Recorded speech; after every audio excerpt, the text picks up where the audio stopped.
हमारे जो कथावाचक हैं, चाहे वो भागवत कथावाचक हैं, चाहे वो कृष्ण कथावाचक है, राम कथावाचक है, जो अलग अलग कथा करते हैं, आपको जान के ये तकलीफ होगी और मुझे बहुत तकलीफ है। भारत के 800 जिलों में से केवल 300 जिलों में ही कथाएं घूम घूम के हो रही हैं। हमने 800 जिलों में से 500 जिले मिशनरियों और जमातियों के लिए छोड़ दिया है, वह कथा ही नहीं हो रही। 6000 तहसील में से मुश्किल से 2000 तहसीलों में राम कथा हो रही है, भागवत कथा हो रही है, कृष्ण कथा हो रही है। हमने लगभग 4000 तहसीलें जमातियों और मिशनरियों के लिए छोड़ दिया। अगर हमारा पतन हो रहा है तो उसमें हम भी दोषी हैं। और एक झूठ सिखाया जाता है, कुछ बात है कि हस्ती मिटती नहीं हमारी। सबसे बड़ा फ्रॉड है ये, सबसे बड़ा झूठ है ये। दुर्योधन का ननिहाल गंधार देखते देखते मात्र 50 साल में अफगानिस्तान बन गया। जहां से माता कैकेयी आई थी, 50 साल के अंदर वो कैकेयी पाकिस्तान बन गया। 50 साल के अंदर ईस्ट बंगाल बांग्लादेश बन गया। और 50 साल के अंदर शंकराचार्य जी की धरती कश्मीर, वहां से हिंदू खत्म हो गए। हमारी हस्ती भी मिट रही है, हमारी बस्ती भी मिट रही है, और झूठी बातें करते हैं ताली बजवाने के लिए कि कुछ बात है कि हस्ती मिटती नहीं हमारी। अरे दुनिया से मिट गए वो तो छोड़ो, भारत के 800 जिलों में से 200 जिलों में मिट गए। मेरी पीआईएल चल रही है, मैंने कहा कि इन 200 जिलों में हिंदुओं को माइनॉरिटी का दर्जा दे दो। 6000 तहसीलों में से 1500 तहसीलों में हमारी हस्ती भी मिट चुकी है, बस्ती भी मिट चुकी है। 28 राज्य, 8 केंद्र शासित प्रदेश, टोटल हो गए 36। 36 में से 9 राज्यों में हमारी हस्ती भी मिट चुकी है, हमारी बस्ती भी मिट गई है। और ताली बजवाने के लिए हम बोलते रहते हैं कुछ बात है कि हस्ती मिटती नहीं हमारी। अरे आपके जिले से भी आपकी हस्ती मिट रही है, आपके जिले से भी आपकी बस्ती मिट रही है। और विश्वास नहीं है तो जनगणना तो 10 साल पे होती है, वोटर लिस्ट हर साल अपडेट होती है, हर चुनाव के पहले होती है। ज्यादा नहीं, 1999 में लोकसभा चुनाव हुआ था और अभी 2024 में लोकसभा चुनाव हुआ है। अपने लोकसभा की, देहरादून की 1999 की वोटर लिस्ट और 2024 की वोटर लिस्ट चेक कर लो, फिर आपको पता चलेगा आपकी हस्ती भी मिट रही है, आपकी बस्ती भी मिट रही है। भारत के किसी भी विधानसभा की 25 साल पुरानी वोटर लिस्ट और लेटेस्ट वोटर लिस्ट चेक कर लीजिए। भारत के किसी म्यूनिसिपल वार्ड की 25 साल पुरानी वोटर लिस्ट और लेटेस्ट वोटर लिस्ट चेक कर लीजिए, फिर आपको पता चलेगा हस्ती भी मिट रही है, बस्ती भी मिट रही है। ये गलतफहमी मत रही। और एक पैटर्न है, औरंगजेब के समय में भी पति के सामने पत्नी का बलात्कार होता था, भाई के सामने बहन का बलात्कार होता था, मां के सामने बच्चे का बलात्कार होता था, और पति के सामने पत्नी का, पिता के सामने बेटी का बलात्कार होता था। 1947 में भी पिता के सामने बेटी का बलात्कार हुआ, भाई के सामने बहन का बलात्कार हुआ, बच्चे के सामने मां का बलात्कार हुआ। 1990 में भी पिता के सामने पत्नी का बलात्कार, पति के सामने पत्नी का बलात्कार, बच्चे के सामने मां का बलात्कार। और 2024 में भी ईस्ट बंगाल में, पता नहीं आपको पता है कि नहीं पता है, ईस्ट बंगाल में भी पति के सामने पत्नी का बलात्कार हो रहा है, बच्चे के सामने मां का बलात्कार हो रहा है, भाई के सामने बहन का बलात्कार हो रहा है, और वो भाई, वो पिता, वो पति मजबूर होकर देख रहा है। आप बहुत बड़ी गलतफहमी में बैठे हुए। अभी लेटेस्ट उन्होंने एक मारा, एक फैक्ट्री का मालिक, 1000 आदमी काम करते थे, 1000 परिवारों की रोजी रोटी चलती थी। किस लिए मार दिया? क्योंकि वो हिंदू था। कुचल कुचल के मारा। इस समय ईस्ट बंगाल में अंडरवियर खोल के चेक करके मार रहे हैं, क्योंकि वहां के हिंदू जानबूझ के अपने नाम बदल के बताते हैं, नाम बदल के बताते हैं, इसलिए अंडरवियर खोल के चेक करके मार रहे, कंफर्म करके, कहीं झूठा नाम तो नहीं बता रहा है। नाम उसका अरविंद है, बताता अब्दुल है, इसलिए पहले अंडरवियर चेक होती है। ये अब्दुल है या अरविंद है। अब बहुत बड़ी गलतफहमी में समाधान सबको करना पड़ेगा। लोकतंत्र के चारों स्तंभ अच्छी तरीके समझ ले, सांसद विधायक मंत्री अच्छी तरीके समझ ले, हाई कोर्ट और सुप्रीम कोर्ट के जज अच्छी तरीके समझ ले, खबर पालिका वाले भी अच्छी तरीके समझ ले, न्यायपालिका वाले भी अच्छी तरीके समझ ले, विधायिका वाले भी अच्छी तरीके समझ ले।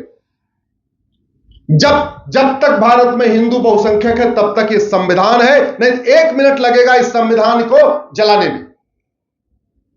जब तक भारत में हिंदू बहुसंख्यक है तब तक भारत में लोकतंत्र है। जब तक भारत में हिंदू बहुसंख्यक है तब तक सबका साथ सबका विकास है। जब तक भारत में हिंदू बहुसंख्यक है तब तक equality, justice, liberty, fraternity, unity, national integration तब तक है जब तक भारत में हिंदू बहुसंख्यक है।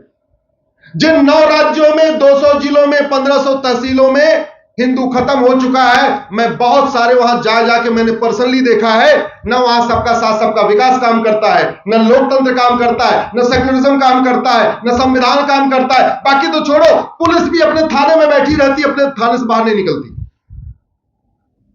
और ज्यादा डाटा देखना है, इलेक्शन कमीशन के आंकड़े देख लो। इलेक्शन कमीशन हर चुनाव के पहले, राज्य का चुनाव होगा तो उस राज्य के सेंसिटिव बूथ की लिस्ट बनाता है, और जब देश का चुनाव होता है तो पूरे देश के सेंसिटिव बूथ की लिस्ट बनाता है। जहां 100% हिंदू होते हैं, आज तक वो कभी सेंसिटिव हुआ ही नहीं।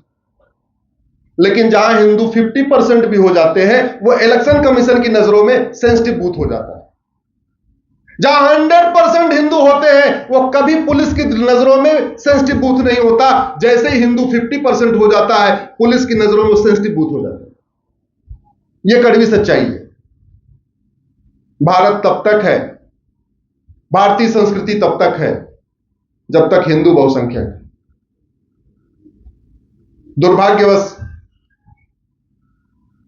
गुलामी की शिक्षा ने, गुलामी की चिकित्सा, गुलामी की न्यायिक व्यवस्था ने, गुलामी की प्रशासनिक व्यवस्था ने लगातार हिंदू धर्म को अगर कमजोर करने का प्रयास नहीं किया तो मजबूत करने का भी प्रयास नहीं किया। यह कड़वी सच्चाई है। और आम जनता भी इतनी दलगुलाम हो चुकी है, पार्टियों ने ऐसी अफीम खिला दिया है कि कड़वा सच बोलने से डरते हैं। अरे भाई ठीक है, जिसको पार्षद बनना है वो कड़वा सच न बोले, जिसको प्रधान बनना है वो कड़वा सच न बोले, जिसको विधायक सांसद बनना है वो कड़वा सच न बोले। लेकिन वो संख्या कितनी है? अरे पूरे भारत में 5000 ही तो विधायक है, बनते हैं, तो बाकी लोग तो कड़वा सच बोल सकते हैं ना। पूरे देश में 800 लोग तो सांसद बनते हैं, लोकसभा राज्यसभा मिला के, तो 5000 विधायक और 800 लोकसभा राज्यसभा सांसद, 5800। चलो ये 5800 लोग, हर पार्टी वाले कड़वा सच न बोले, लेकिन बाकी लोग तो बोल देते हैं। ईमानदारी से बताइए, आज तक आप में से कितने लोग अपने सांसद से मिले और आपने उनको बताया कि घुसपैठ नियंत्रण कानून बनाओ, धर्मांतरण नियंत्रण कानून बनाओ, जनसंख्या नियंत्रण कानून बनाओ, अवैध निर्माण नियंत्रण कानून बनाओ? बोला क्या? 1 2 3 4 5 हाथ उठाया। अच्छी बात है, मैं आपको धन्यवाद देता हूं। इस कड़वी सच्चाई को आपने समझा आज, और झूठा हाथ नहीं उठाया। मैं आपके लिए ताली बजा रहा हूं कि आपने झूठा हाथ नहीं उठाया। नहीं तो हाथ उठा देते तो मैं कौन सा काउंटिंग करने जा रहा हूं। आगे से करिए, अपने सांसद विधायक से मिलिए, उनके साथ फोटो मत खिंचवाइए,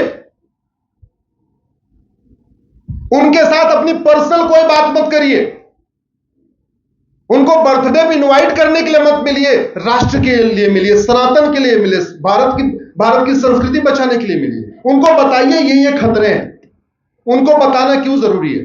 क्योंकि 24x7 उनको वोट और नोट वाले घेर के बैठे हुए हैं। 24x7 उनको लोग घेरे हुए हैं। साहब ऐसे ठेका हो जाएगा तो 20% मिल जाएगा, ऐसे हो जाएगा तो 15% आ जाएगा, ऐसे हो जाएगा तो ये हो जाएगा, ऐसे ट्रांसफर हो जाएगा तो ये हो जाएगा। अरे वो भी तो इंसान है। भारत माता की रक्षा करने के लिए तो लोग उनको मिलते ही नहीं है। और हमने क्या सोच लिया, हमने वोट दे दिया, हमारा काम तो खत्म। बाकी वो खुद ही करता रहे। अरे वो भी इंसान है। जैसे आप उनको रिमाइंड कराने के लिए नहीं मिल सकते हो, तो बाकी कामों में इतने व्यस्त हैं, उनको कहां से टाइम आएगा। अपने ऊपर मत लीजिएगा। ये वीडियो आपका 5-6 करोड़ लोग देखेंगे, इसलिए सब बात अपने दिल पे मत ले लीजिएगा। मैं संबोधित आपको कर रहा हूं, देहरादून के लोगों को कर रहा हूं, लेकिन चूंकि ये वीडियो बहुत लोग जाएंगे इसलिए। और दूसरी बात, शुगर तो रोज आप लोग खाते रहते हैं, चाय में चीनी तो लेते रहते होंगे, नीम की पत्ती नहीं खाते ना? तो अगले आधे घंटे हम आपको नीम की पत्ती खिलाएंगे।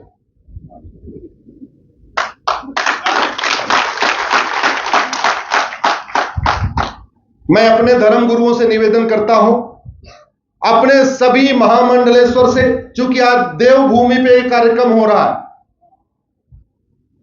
देवभूमि उत्तराखंड पे यह कार्यक्रम हो रहा है, जहां ऋषिकेश हरिद्वार में हमारे बहुत सारे महामंडलेश्वर आचार्य, कथावाचक, धर्म गुरु सब लोग रहते हैं।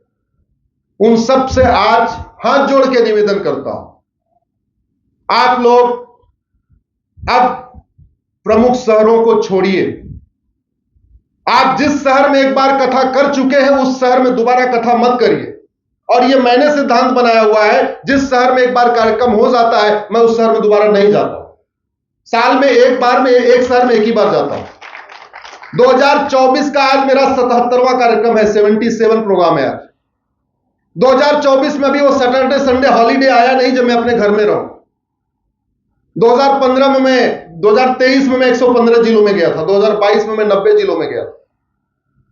हमको भी अच्छा लगता है अपनी पत्नी के साथ बैठना, अपने बच्चों के साथ भोजन करना। मैं भी परिवार वाला हूं, कोई मैं साधु सन्यासी नहीं हूं, लेकिन मुझे अपने बच्चों को भी चिंता है और आपके बच्चों को भी चिंता है। इसीलिए मैं Monday to Friday Supreme Court रहता हूं और फ्राइडे शाम को बाहर निकल जाता हूं, फिर संडे देर रात लौटता हूं या मंडे को लौटता हूं। जैसे आज मैं 11-12 बजे पहुंचूंगा। मेरा आप लोगों से निवेदन है, पहला तो आपके पास स्मार्टफोन सबके पास है ना, आप फेसबुक का उपयोग करिए। आप लोग इंस्टा करते होंगे, ट्विटर करते होंगे, जो भी करते होंगे। मैं आप लोगों से हाथ जोड़ के निवेदन कर रहा हूं, 5000 फेसबुक फ्रेंड बनाइए। अपने नाम वालों को अपना फ्रेंड बनाइए। आपका नाम आशा यादव है तो सबसे पहले आशा यादव को जोड़िए। आशा यादव मिलना बंद हो जाए, आशा को जोड़िए। आशा मिलना हो जाए तो ठीक है, मधु यादव, रीता यादव, मीता यादव, उनको भी जोड़िए। लेकिन केवल अपने रिश्तेदारों को फेसबुक फ्रेंड मत बनाइए। आप देहरादून में बैठे बैठे मुर्शिदाबाद वालों को भी बनाइए, देहरादून में बैठे बैठे कच्छ वालों को भी बनाइए। और मैंने क्यों कहा अपने नाम वालों को? अपने नाम वालों का एक विशेष अट्रैक्शन होता है, ये साइकोलॉजिकल है। अगर आपको सादा कागज मिलेगा, सबसे पहले अपना नाम ही लिखेंगे आप। अश्विनी उपाध्याय की बात शायद उतनी अच्छी नहीं लगेगी, लेकिन अगर आशा शर्मा लिखेंगी तो जो बाकी सारी 5000 आशा शर्मा है उसको ध्यान से पढ़ेंगे। हमारी बात हो सकता है मिस कर दें। 5-5 हजार फेसबुक फ्रेंड बनाइए, लिखना शुरू करिए। और समस्या नहीं, समस्या लिखने के लिए भारत में 500 अखबार हैं, समस्या बताने के लिए भारत में 500 टीवी चैनल हैं। लोकसभा राज्यसभा में भी समस्या पे ही चर्चा होती है, मूल कारण अस्थायी समाधान पे चर्चा नहीं होती। आप समस्या लिखिए, उसका मूल कारण लिखिए, उसका स्थायी समाधान लिखिए। कुछ लोग कुछ दिन बुरा मानेंगे, लेकिन मैं कह रहा हूं एक बार आप लिखना शुरू करेंगे, 1-2 महीने आपका लोग मजाक बनाएंगे, हो सकता है कुछ विरोध करें, लेकिन 3-4 महीने के बाद कहेंगे हाँ आप जो कह रहे बिल्कुल सही कह रहे, आपने सच लिखना शुरू कर दिया। तो सबसे पहले आप लोगों से आग्रह, 5-5 हजार फेसबुक फ्रेंड बनाइए। दूसरा आग्रह, महीने में एक बार अपने सांसद विधायक से मिलिए, निस्वार्थ भाव से मिलिए, केवल भारत माता के लिए मिलिए, सनातन धर्म के लिए मिलिए, हिंदू धर्म के लिए मिलिए। बर्थडे की इनविटेशन या बाकी किसी और शादी का इनविटेशन देने के लिए नहीं। जब भारत माता के लिए मिले तो उनके साथ फोटो भी मत खिंचवाइए। माननीय सांसद विधायक को यह भी एहसास नहीं होना चाहिए कि हमारे साथ फोटो खिंचवाने आया था। फोटो खिंचवा लेंगे तो आपकी बात की वैल्यू कम हो जाएगी। सीधे मिलिए, पॉइंट टू पॉइंट बात करिए, वहां से चल दीजिए। उनको एहसास भी नहीं होना चाहिए कि इसने साथ में फोटो भी खिंचवाया। और दूसरा मैं आग्रह अपने धर्म गुरुओं से कह रहा हूं, कि प्लीज आप ऋषिकेश हरिद्वार छोड़िए। आप जितना आपका बिजी शेड्यूल है, उस शेड्यूल में यह सुनिश्चित करिए एक शहर में एक बार कथा करेंगे साल में, उसके बाद बाकी जगह जाएंगे। मुझे मैं देख के आश्चर्य होता है, हमारे धर्मगुरु सिंगापुर में जाके कथा कर रहे हैं, ऑस्ट्रेलिया में कर रहे हैं, लेकिन झारसुगुड़ा में नहीं कर रहे हैं, कालाहांडी में नहीं कर रहे हैं। हमने 6000 तहसीलों में से 4,000 तहसीलें खुली छोड़ दिया है कि जो मन आए जो सिखा के चला जाए।